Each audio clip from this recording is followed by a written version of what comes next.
I'm Shailaja from Accenture. I've been with Accenture for the last close to 18 years now. And, needless to say, it's been a great ride. This is one place where I believe we really believe in equality. I mean, it's not just about gender or different segments, but it's really about what you bring to the table.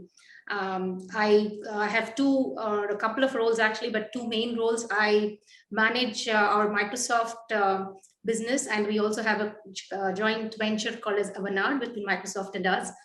So I manage that group for all our technology centers, and I'm also our inclusion and diversity sponsor across India. And very passionate about the inclusion and diversity role, and have been doing it for the last 3 to 4 years. And personally, I think when I grew up in my career, we didn't have so many structured programs promoting inclusion and diversity, but then it just came naturally, I think, within our organization. I've had great mentors, male mentors, many gender advocates, and many advocates of equality. So you could actually see that kind of driven in our culture. But then if you look at really why is inclusion and diversity important, I think it's just an imperative for us. If I look at our India workforce, we are about 200,000 people. So it is just the right thing to do. It's just being able to tap into diverse segments of talent. And that's how we are really able to keep up the innovation which our clients are needing, and keep up the different kinds of skills and capabilities we really need to bring to the table. So, that's just, I would say, given for us, right? And it's not something we treat it as a different agenda, and which is why this is not an HR driven agenda alone for us. It's really business and HR driving it as a joint agenda. And I'm from business representing inclusion and diversity, and that's how we've always believed it will be. And we made this public commitment back in 2017, and we set ourselves a bold goal that we would be a 50-50 gender diverse organization by 2025. And back then it felt like almost a very, very difficult goal, but through the years we've been working through that. We are right now over 40% of our workforce globally as well as in India, and we're inching very well towards the target. So I think all in all, it's a great business imperative. It's also the culture that we promote equality, and I think that's what keeps us moving forward. That's amazing, Shailaja, and we definitely are testament to that. Yeah, I mean, we've seen the kind of effort that Accenture puts in at every level and every stage to get more women in. And yeah, I don't see any obstacle in your path of reaching that 50-50 goal. Frankly, I think the way Accenture is going, it might reach it faster. Thank you. Great to have you here, Shailaja. Yeah. I would love to talk a little bit about how are we making sure that our women are getting upskilled and mentored within the organizations.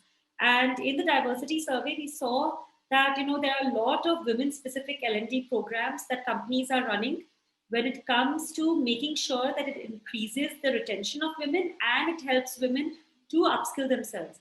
So it would be great if we can get a few companies to talk on that.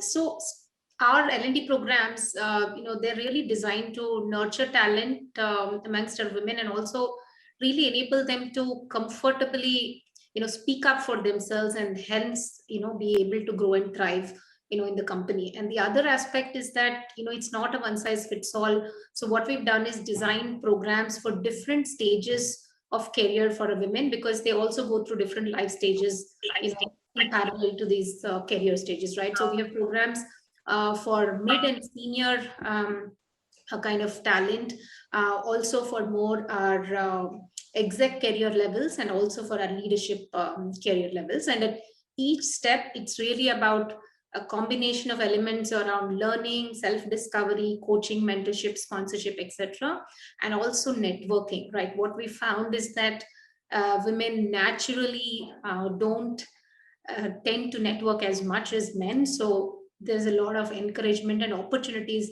to really network in each of these programs. And to specifically talk about a few programs, at our mid-career levels, we have something called as the High Tech Edge program. And the name, again, is very interesting. And the reason why we launched this program is when we actually did a little bit of research and thinking. What dawned upon us is that in the IT industry in general, post about 8 to 10 years of experience, people really step away from being deep technologists into becoming more generalists. And this has happened more so with women. Somehow, with this perception that, if I'm a technologist, I can't maintain a good work-life balance, and I have to be subject to travel and all of that. This has been some incorrect perceptions, and so women have moved more away from technology. And we found that the reality is actually completely contrary to that, right? In fact, there are so less deep technologists that if somebody is really that, they will be getting all the flexibility in the world. There are clients who are asking for specific people and saying, you take whatever, you work from wherever corner of the world. And this is even pre-COVID, right? So that's the research we did in 2015, and we said, okay, it makes sense to launch a program where we can encourage and persuade and motivate and also mentor our women to be deep technologists and pursue career as deep technologists. So that's how this program got started, the high tech, the program. And this is really for women to have an edge on their career. So we then changed this as high tech edge program. And it's really essentially, like I said, a combination of trainings, mentorship, etc., and also tuned to specific technology tracks. So there are individual technology tracks for cloud and AI and SAP and Oracle and also all the leading platform technologies too. So that's going very well. We have about over 2,500 women enrolled and about close to 1,000 people already certified as technology architects and playing those roles as technology architects. So it's been a good one. Then at the mid to senior career levels, we have again multiple programs, but this is really to help women to not only be able to realize but also steer and maximize their career. And a couple of aspects of that is one part of that is what we call as Accelerate Her, which is really about immersive learning experiences for women, enabling them to building different skills, building also a brand for themselves. And this is the other thing where I believe we need to do a lot more as an industry, where women need to have their own brands and they should be known for a brand, and it's just not one among many.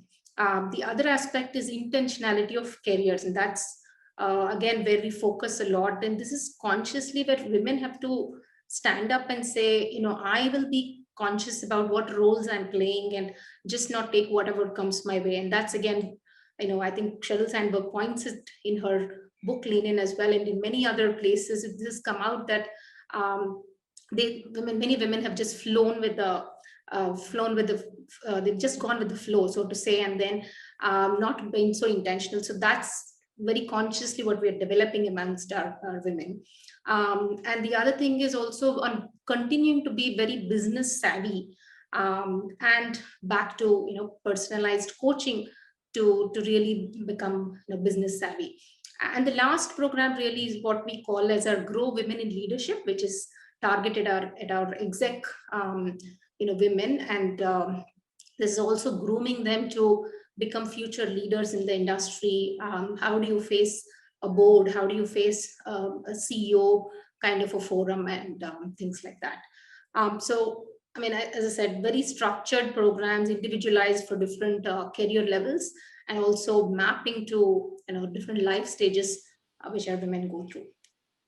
That's fantastic, Sarja. And not just life stages, I mean, specific needs of different types of women as well. And I loved how you emphasized on the women technologists part, because that's definitely something that the data shows, that even women who start off in tech, move into non-tech roles in their mid-career. That's very alarming and something that we stemmed. Yeah, that's right. Yeah.